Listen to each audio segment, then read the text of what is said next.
मुंबई, ठाणे, रायगड, नवी मुंबईतील 15,000 हॉटेल्स 4 ते 5 दिवसात बंद होण्याच्या मार्गावर। व्यावसायिक सिलेंडरचा पुरवठा पूर्ववत न झाल्यास हॉटेल व्यवसाय ठप्प पडण्याची भीती।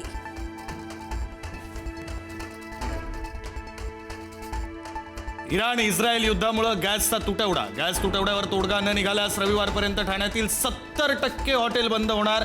आज ठाण्यातील हॉटेल मालकांची बैठक।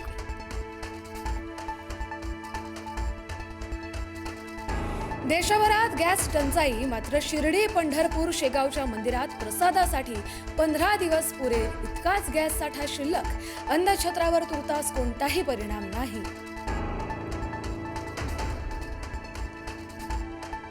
इराणशी चर्चेसाठी अमेरिका तयार। युद्धाच्या पार्श्वभूमीवर डोनाल्ड ट्रम्प यांचं मोठं विधान, तर युद्धाचा शेवट जवळ आल्याचंही ट्रम्प यांचं वक्तव्य।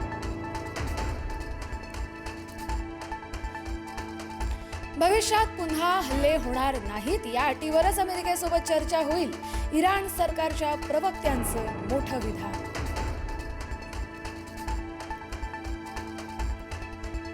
ट्रम्प आणि पुतीन यांची फोनवरून चर्चा। युक्रेन आणि इराण युद्धावर चर्चा झाल्याची ट्रम्प यांची माहिती।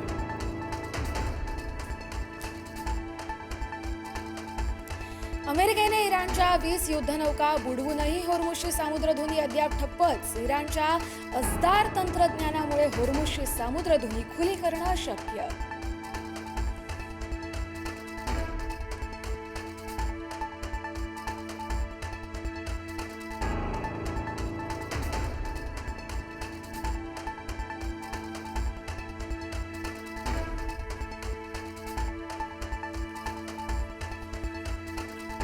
लोकसभा अध्यक्ष ओम बिर्ला यांच्या विरोधात दाखल केलेल्या अविश्वास प्रस्तावावर आज लोकसभेमध्ये मतदान।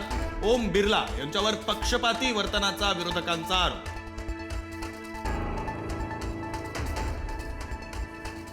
सोशल मीडियातून कोणत्याही पुराव्यांशिवाय बदनामी करण्याच्या घटनांना चाप बसणार। माहिती तंत्रज्ञान कायद्यात बदल करण्याचे मुख्यमंत्र्यांचे संकेत।